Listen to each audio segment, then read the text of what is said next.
Welcome back to Extra Shot, the weekly podcast spilling the funniest stories in sport. On the pod today, Neymar's lookalike saves his blushes at an orgy, Conor McGregor ruins St. Patrick's Day, and a cricket legend kidnapped in a cocaine deal gone wrong. I'm Zach. With me is George Cooper. Hello Zach, how you doing mate? You good? I'm very well, thank you. How are you doing? Yeah, good man, good. Yeah. Can't complain. I'm slightly disappointed you're not wearing your Rodrigo Muniz God Football Fish t-shirt. Yeah, it's my most cherished item of clothing that you kindly gifted me for my 30th birthday. It's a yellow t-shirt that says, but it's got a Brazil flag on it. It says God Football Fish after our upshot hero Rodrigo Muniz. Yeah, if you missed that episode, it was a reference to Rodrigo Muniz, the Fulham striker who is possibly the most wholesome man in football. Yeah, he's big into fishing, and he did a great interview where he put down his life priorities as God, football, fish. In that order. He popped up again this week. Actually, he posted a picture on Instagram of him on Scarborough Pier playing like the arcade machines. I love him so much. The thing that really makes me laugh about this is that who in the Fulham dressing room told him to go to Scarborough in the arcades? Like, Rodrigo, you must go to Gilly's Amusements. Yeah, unbelievable. Also, the Instagram story they put up is him on the penny, you know, like the 10p push machines. The lad's on about 30k a week. Like, give the poor kids a chance. On the other end of the wholesomeness spectrum of Brazilian footballers, I got a story for you about Neymar. So Neymar has this lookalike guy. He's called Igon Oliveira, and he's done pretty well for himself. He's got 3.2 million Instagram followers, and he basically posts these videos of himself like swanning around Saudi shopping centres, pretending to be Neymar. Like he has like bodyguards who follow him around, and these like crowds follow him. What a life. Got a clip of it actually. Resenha da porra, bicho, tá todo mundo aqui achando que é Neymar, né?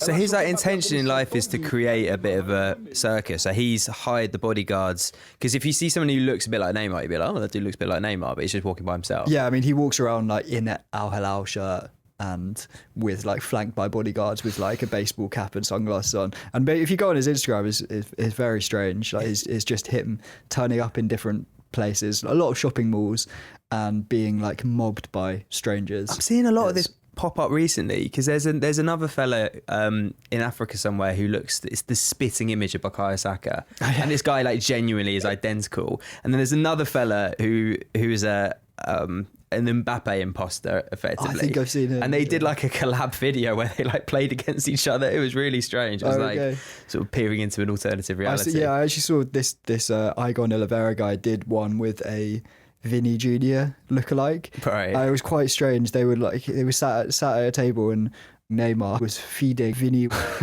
just like putting food into his mouth.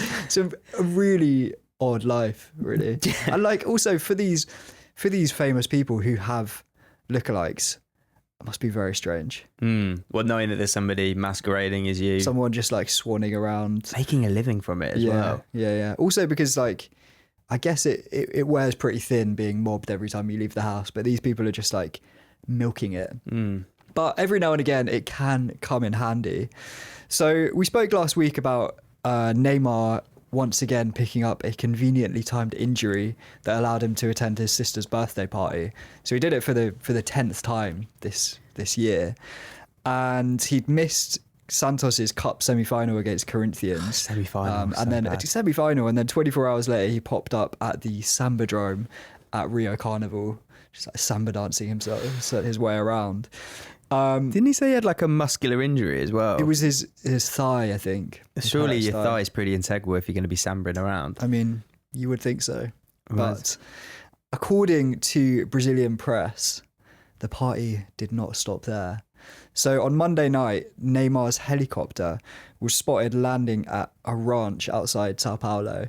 So apparently he told his girlfriend that he was just taking a friend for a ride in the helicopter, and then didn't arrive home until lunchtime the next day, because at this ranch some friends of his were having a big party.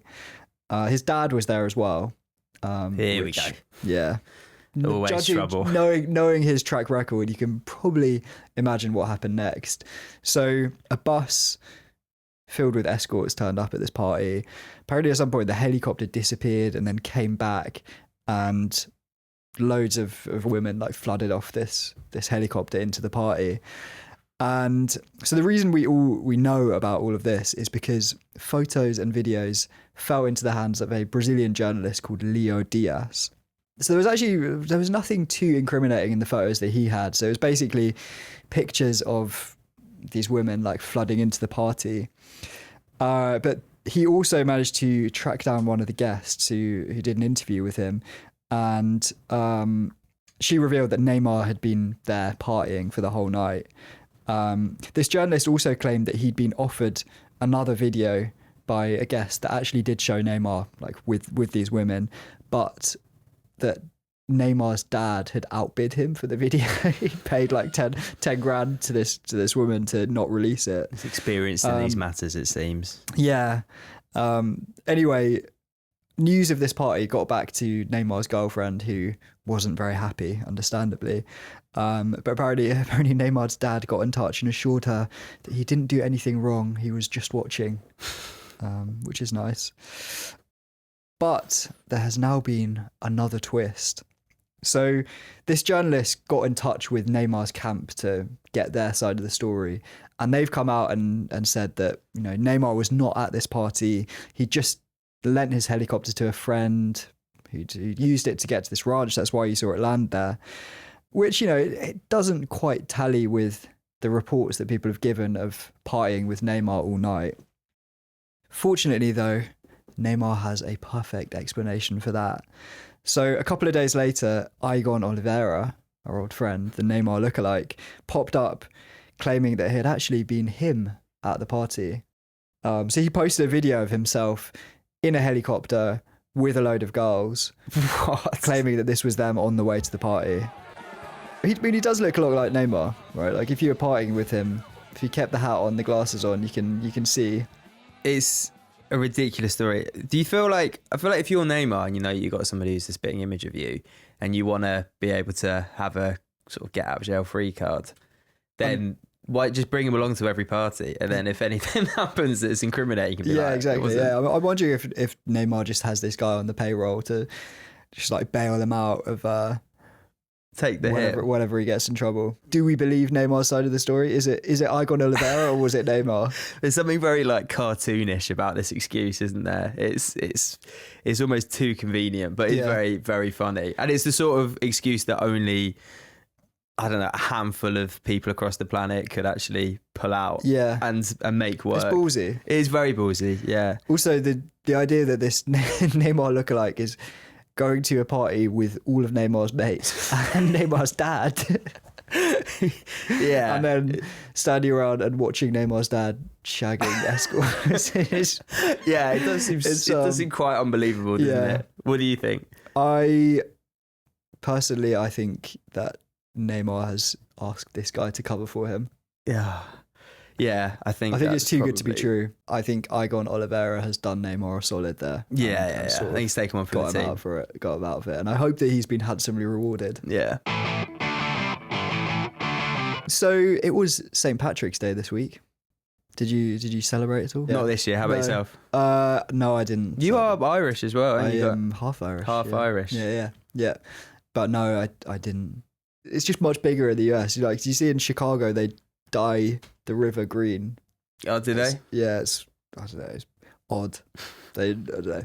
They just love to ramp up their Irish heritage. They do, yeah. It's always been quite traditional for the White House to mark the occasion as well.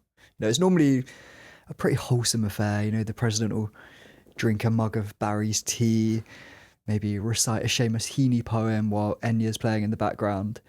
Last year, the then Irish Taoiseach, Leo Varadkar, visited the White House and presented Joe Biden with a bowl of shamrocks. Obviously, there's been a few changes in those parts of late. Yeah, it's no longer Sleepy Joe having a Baileys. Yeah, no. It's quite different. And there was, a slightly different vibe this year because Donald Trump instead decided to fly in one of the worst people on the planet, Conor McGregor, and invited him into the Oval Office. And Conor seized this moment to go on a very depressing rant about immigration, which was A, complete bollocks, and B, really not the vibe. Like, come on, just like give Trump a loaf of soda bread, have a quick chat about how great Bono is, and fuck off, please. I should say that the Irish government has come out and very much distanced themselves from Conor McGregor. Trump did say, though, that Conor was his favourite Irishman. Right, okay. Yeah, just edged out James Joyce, I think. Yeah, so James Joyce, Oscar Wilde. Yeah, he was really, yeah. Sinead O'Connor then. Yeah, no, Still, Conor McGregor, firmly Trump, top of the list. He's sort of similar vibe to Trump, I feel like. They've got...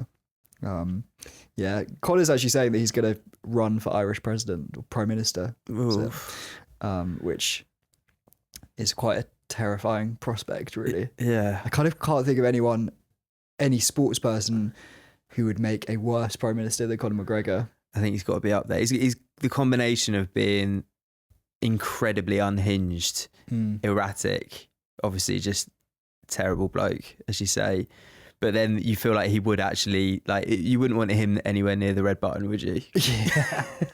Who else would you not want as a politician? What, a sports person? Yeah. I mean, there's all the obvious, like, I'm thinking Joey Barton. Joey Barton, yeah.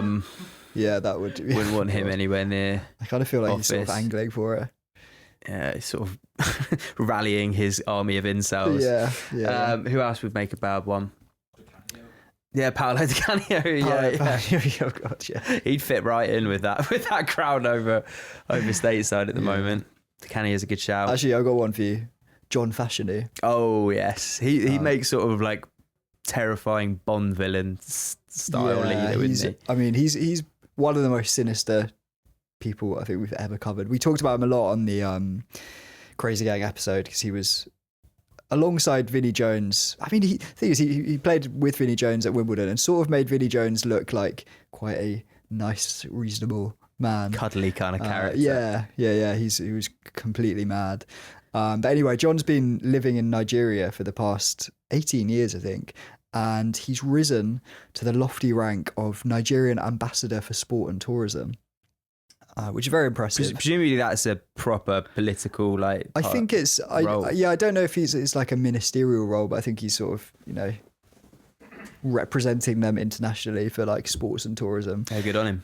Which it's very impressive, and all the more impressive because he's balancing it with his other role presenting Deal or No Deal Nigeria. I forgot that he did that. Yeah, he's a man of many talents. Yeah, like Deal or No Deal. I imagine being a contestant on that show is nerve-wracking enough as it is, but when you've got Noel Edmonds there, you're waiting for the banker's call. Yeah. But if it's John Fashanu, he will headbutt you. Or he's like, you need to make a decision, Emmanuel. Yeah. The banker is growing impatient, Emmanuel. Yeah. Do you think he's using his sort of political acumen that he's got from working with Nigerian ministers and striking deals? Well, with the banker. Yeah, sort of a risk analysis kind of perhaps thing. Yeah, I don't know, maybe not. Anyway, though, he's got these two quite prestigious roles within Nigerian society, but it didn't stop him from falling foul of the police in the Nigerian capital, Abuja, where he was arrested back in December. So the charges he's facing are criminal conspiracy, threat to life, intimidation, and trespass, which sound like some pretty hefty charges. Yeah, and if you know anything about his time at Wimbledon, it sounds about right, really. Like ticks all of those boxes. Criminal conspiracy, yeah. Threat to life, yeah. Definitely. Intimidation, definitely 100%. Yes. Trespass, probably. Broke into the Blue Peter Garden. Oh no, that wasn't him. Was That's that not Dennis him? Wise, sadly. That's so crazy. He would have done if he'd had the chance. Yeah. I reckon there's been some trespass down the years. Unfortunately, it turns out the actual reasons for his arrest are a little bit less exciting. So he'd got into a dispute with some workmen who were basically building a fence around some land that he owned. And he turned up with his lawyer. It all escalated. He says that the police were like protecting these workmen somehow, and they ended up arresting him, his lawyer, and his wife. I don't know. It sounds like it's quite a complicated case, and It sounds like more of a sort of domestic dispute yeah, rather sort than of a Nigerian property law. If we've got any experts in Nigerian property law, then please do get in touch, because this podcast is going to become quite dry if we properly delve into it. I don't know. It sounds like it was maybe a bit of a stitch up, but I've got to say you've got to be a pretty brave police officer to try and arrest John Fashanu. Do you remember there was a story in there's a documentary about the Crazy Gang era, and there was a story of one of his teammates trying to stand up to Fashanu in the dressing room, and he cleared out the rest of the team apart from him and this other guy, locked the doors, and then Vinnie Jones recorded it. He said, "Fash threw him around like a rag doll. I've never seen anything like it. Fash literally lifted him up, swung him around and smashed him down on the floor. Fella had to have 20 or 30 stitches." Yeah, it's pretty nasty stuff. Yeah. I mean, a lot of my family are Wimbledon fans, and I remember asking them before we did that Crazy Gang episode, do you kind of look back at Fashanu as, yeah, he's mad, but he's kind of our crazy guy? You know what I mean? Like, I imagine how, Wolves fans used to look at Carl Henry being like, yeah, he's a bastard, but he's our bastard kind of thing. But they were all like, yeah, no, he was a complete psychopath. Like, even the Wimbledon fans are like, the guy is a wrong. Yeah, if you see him cross the road. Yeah, he's tapped. Yeah. There were stories as well. He like locked his teammates in car boots, dragged them around in the snow, forced them to not eat for 2 days at a time. Just like, yeah, he's got to screw loose. They gaffer taped new academy recruit to the roof of their car and then drove down the A1. Yeah, probably he could have been banged up in jail for any of those incidents. Possibly not this though. This incident in Nigeria. So he's now suing the police for $100,000 for wrongful arrest. He's also come out and said that being arrested stopped him from pursuing the job as Nigerian national team manager, which he says that he was in the running for. Really? Super Eagles are a serious team as well. They've got Iwobi, Bassi, Victor Osimhen. Yeah. They're really good. They got to the African Cup of Nations final. Yeah. Actually, speaking of the Nigerian national team, I saw Iwobi posted a picture on Instagram this week of him and Ola Aina, the Nottingham Forest defender, were like sharing a room in the hotel, and they turned up and they've just got one double bed. Which is, I quite like the image of them just like snuggling up together at night. Sort of like they got to draw the short straw and a stag do kind of vibe. I love it. Do you reckon they're top and tailing or just mucking in? No, I like to think that they're there, and Iwobi's up late reading, Ole has sort of turned over, and it didn't even look like a sort of king or even queen size. It was just a just sort of standard double. Deluxe single. Yeah. Next up, I've got an absolutely mad story for you. Back in 2021, Australia was shocked when the cricket legend Stu McGill, who took 208 wickets for Australia, emerged battered and bruised after a kidnapping. It was a really terrifying ordeal. So he was abducted at gunpoint in Sydney by 3 masked men.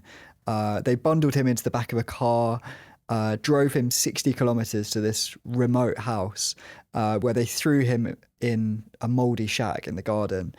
And he was stripped naked, beaten until he blacked out, and his captors were threatening to cut off his fingers unless he paid them $150,000.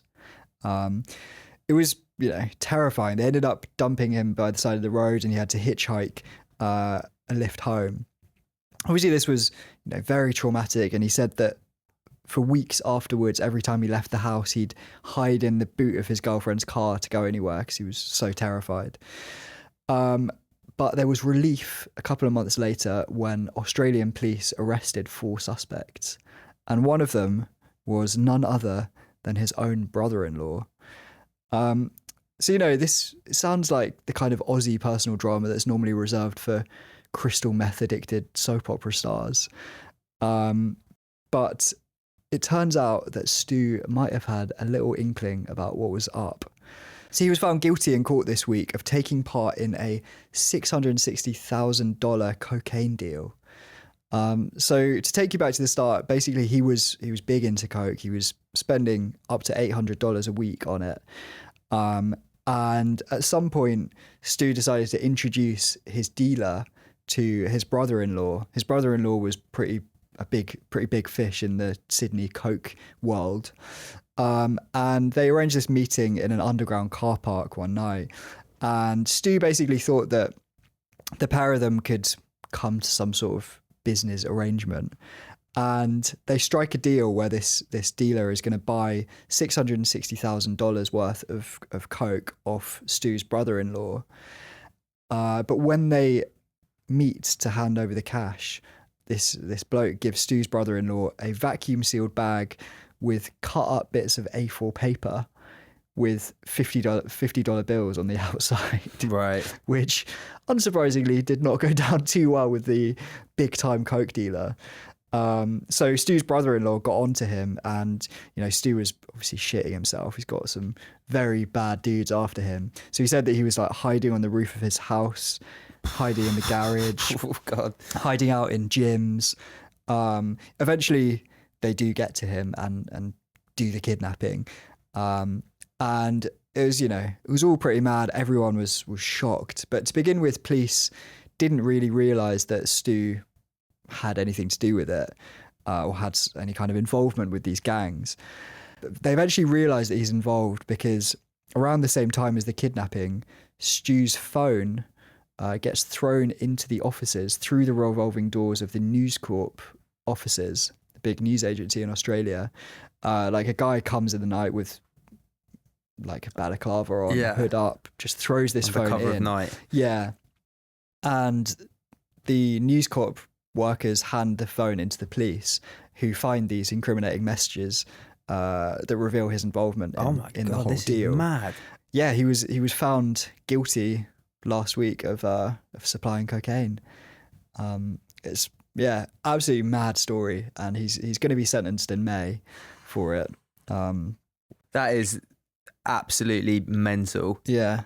Also, the funny detail of it is the dealer trying to get away with a vacuum sealed pack of cut up bits of A4 paper, which you think that's like you are going to get kidnapped if you try and do that. Drug deal 101. What do you think is going to happen if you're pulling such a stunt on these kind of people? Yeah, like, they're not just going to be like, oh, yeah, I would have gotten away. Not going to be delivering to you again. Yeah, that's it. You're on the blacklist. Yeah, like you're going to get 660 grand. It's a lot of coke, kilos of it.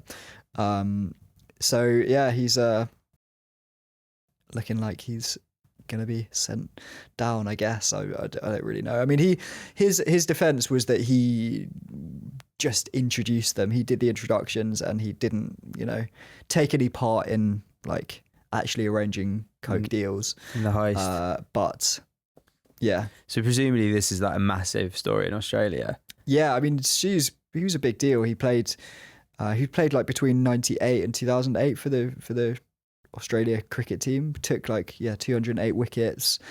A bit of a national hero. So it'd be like Paul Collingwood, Breaking Bad, basically. Yeah, Paul Collingwood getting kidnapped over a coke deal that he was involved with. Yeah. It's a mad story.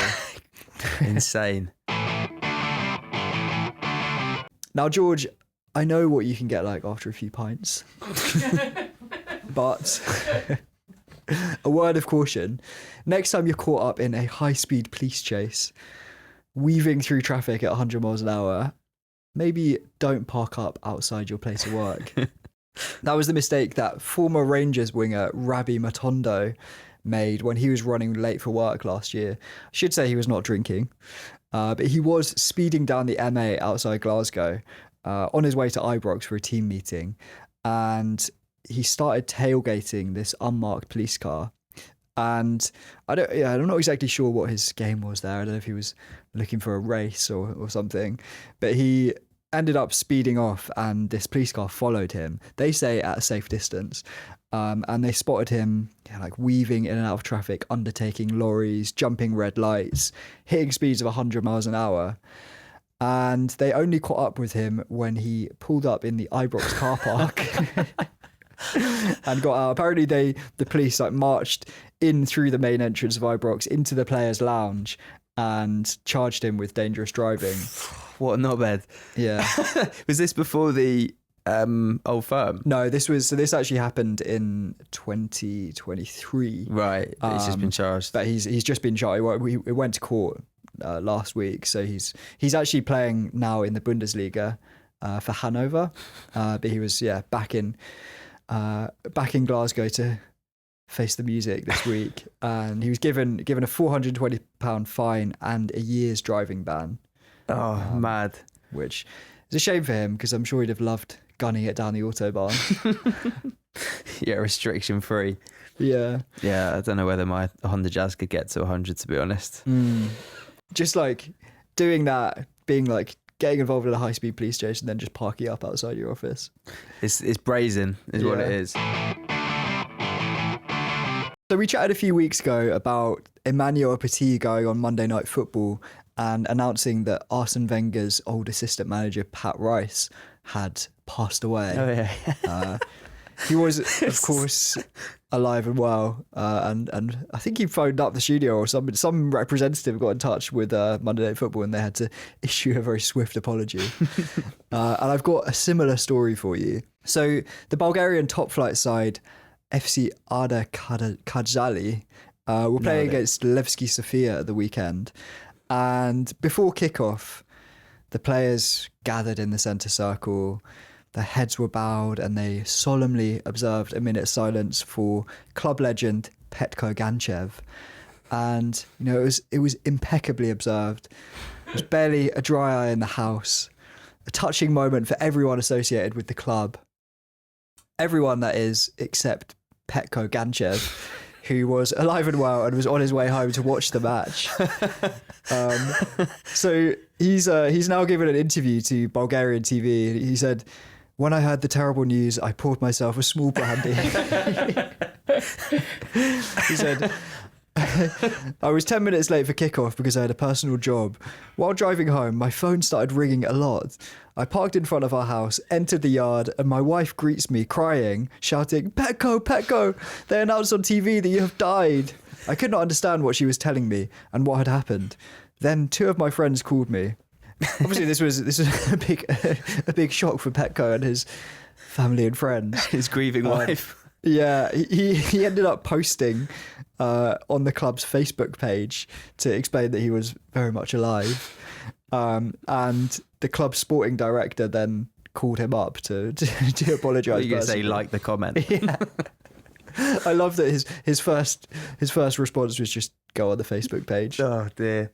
And anyway, at half time, the club put out a statement. They said, "The management of PFC Arda would like to express a huge apology to former Arda player Petko Ganchev and his relatives after the club received wrong information about his death. We wish Petko Ganchev many more years of good health and to enjoy the success of Arda." I think in that situation, I'd be quite tempted to play along, or not clarify the situation, because I feel like you could have a lot of fun turning up to events. Petko, I thought you was dead. Yeah. Just like, I don't know, any kind of like family functions, a family barbecue, just like rocking up through the door, attending your own funeral, for example. Yeah. Do you think that if you heard the news or the wrong news, that there'd be a part of you that would feel liberated? You'd be like, what am I? Have I died? Do you think there was a moment where he thought, yeah, what's going like? Maybe he has actually. It reminds me of, there was an episode of, do you remember Darren Brown did that show called Trick or Treat, where he basically did like experiments on people, and there was one episode where they found that this woman like often used her phone when she was driving, so they decided to stage a car accident where they basically like got her to pull over by the side of the road and played this noise that made her like fall asleep, and they then staged a car accident. So they'd had a mask made of her face and got like a body double and staged this car crash and then got her to like snap out of this trance, I guess, and then walk out, and she thought that she'd died and was now like observing a car crash that she'd been involved in, and it was like her dead in the front seat. It was like, this is scarring, so traumatic. Yeah, that's the thing with Darren Brown. Like he's got this incredible power. Like you imagine the good that Darren Brown could do through these hypnosis, like the experience, the like incredible experiences that he could give people to like, you know, experience things that are so out of this world that could like enhance their life experience, and instead he's just like traumatizing strangers on Channel 4, just like making them think they're gonna get eaten alive by zombies or like see themselves in a horrific car crash.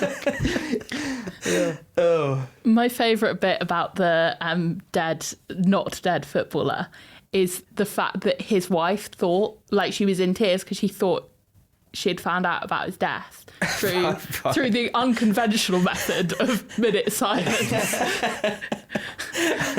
Yeah.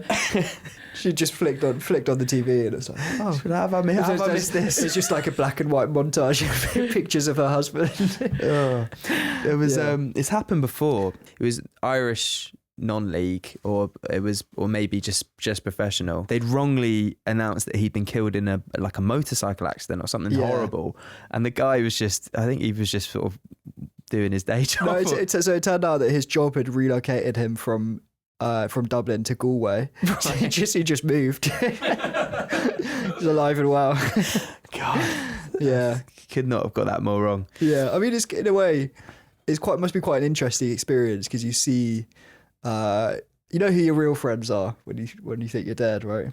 In what sense? Who turned up with a big bouquet of flowers. Yeah. Who was busy. What who's bothered to make it? Which, to be fair, I think Darren Brown could probably arrange that for us. Well, as a service, find out who your real friends are. Stage your own funeral. Yeah. Take note. I could actually see that being a naughties Channel 4 show. Yeah, there's two stages of that. It's like who turns up at your funeral, check one, and then it's who remains to be your friend after you reveal that you're not actually dead. You really separate the wheat from the chaff. Yeah, who remains your friend when they find out that the entire thing was staged for a E4 show. Yeah, their grief was entirely manufactured by Darren Brown's producers. Yeah. Actually, while we're on the subject of mystics, we love them here at the Upshot. You got, Paul the Octopus, Jemima Packington, the asparagus lady. But I'm glad to report that there is a new soothsayer in town. You might have heard of him, the Wealdstone Raider. So you'll obviously, I'm sure everyone listening will remember the Wealdstone Raider. Real name Gordon Hill. See, he, of course, is the guy who went viral a few years ago for his "you got no fans, you want some, I'll give it ya" rant at a non-league match. Let's watch the clip because any excuse. You've got no fans.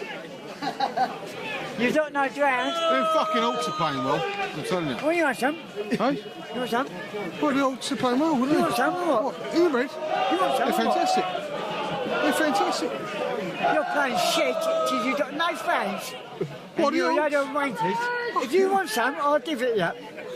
You want to do with me? I'm joking, mate. He's actually a really sweet guy because he will agree to a photograph only if you put £2 in his charity pot. Oh, really? And he's raised like thousands and thousands of thousands for charity because that's his condition of, you can have a photo with me, but you got to put some money in the charity pot. Yeah, but yeah. Anyway, he's been busy touring suburban prisms for the past decade, but he popped up at the League Cup final this weekend, dressed in a Newcastle shirt. I guess he's a Newcastle fan as well. And he was interviewed and asked his predictions for the game. Gives the score. 2-1 Newcastle. 2-1 Newcastle. Are you Geordie? Plastic Geordie, but I want to be. You support the 2 though, yeah? What do you think with the shirt? Bosh. Yeah, who's going to score first? Newcastle. Which player? I think, you know what? I think Dan Burns going to celebrate his Indian call up. Yeah. Well done for that, Dan. You deserve it. He's going to score the first.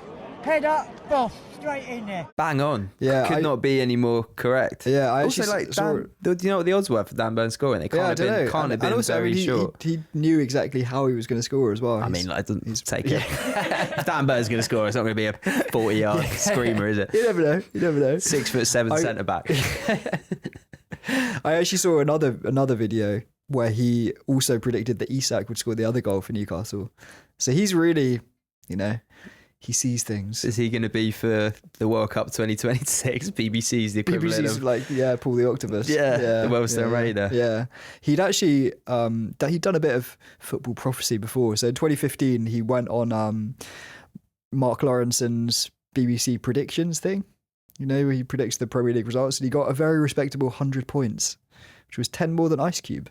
Well, there you go. There you go. There was this Bulgarian mystic called Baba Vanga who predicted loads of stuff right, like 9/11, the date of her own death. She died in 1996. How did she jumped in front of a train? She was like, time's running out. My legacy's at stake here. Oh, dear. Yeah, anyway, there's loads of other stuff that she's... So what did she predict on 9/11? How precise?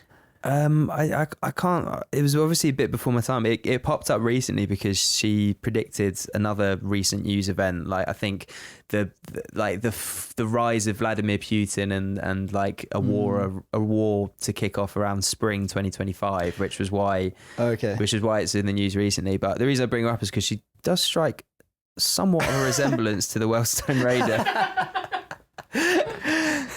Yeah, I see it. She looks like a corpse, to be honest. Just after she died. Hasn't got any eyes. She's got, I mean, if the Wealdstone Raider had a sort of Darth Sidious European like shawl that like elderly women wear. Yeah, she does look like Darth Sidious.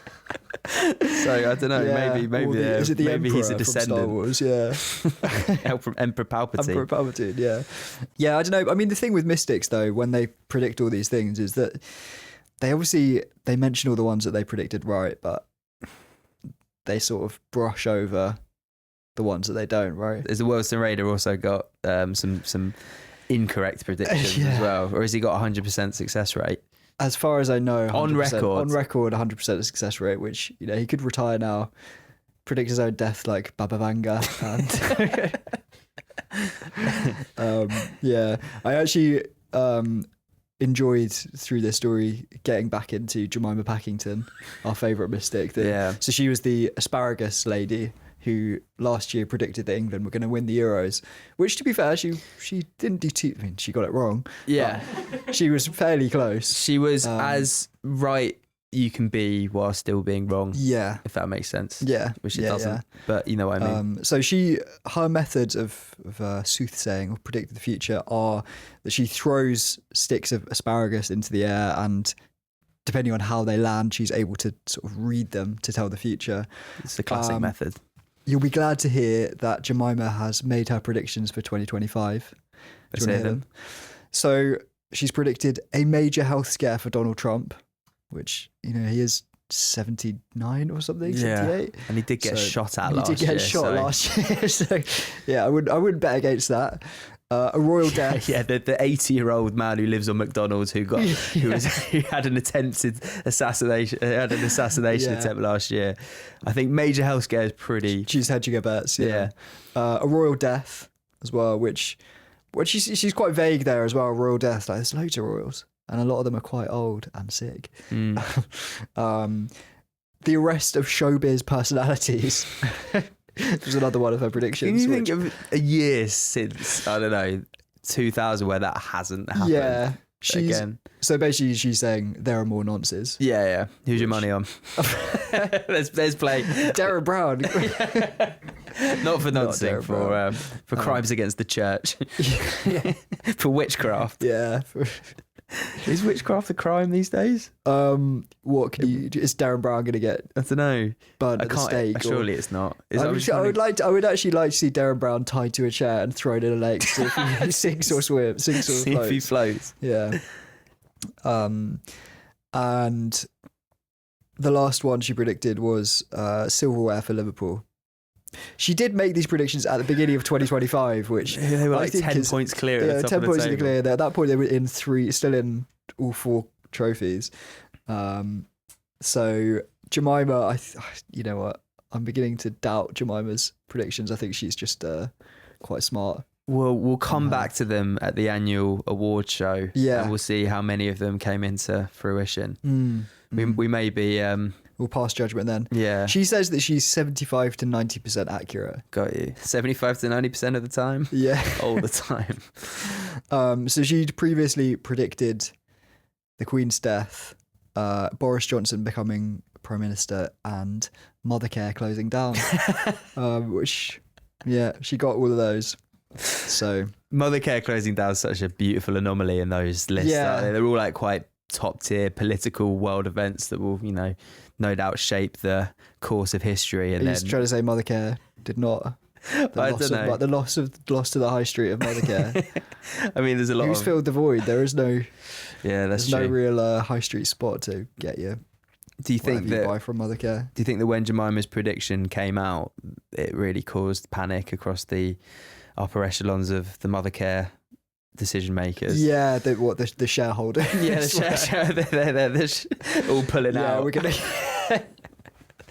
Our stocks have tanked. Yeah, is that are her predictions like insider trading thing? Like she reveals maybe she caused a run on Mothercare stock, which inadvertently caused them to go into liquidation. bust. Yeah.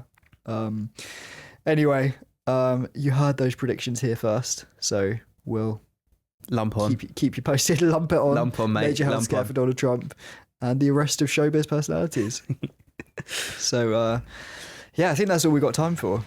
It's been a whirlwind. What a show. It's been fun. Thank you, George. No, my pleasure. Thanks for having me on. Thank you for listening.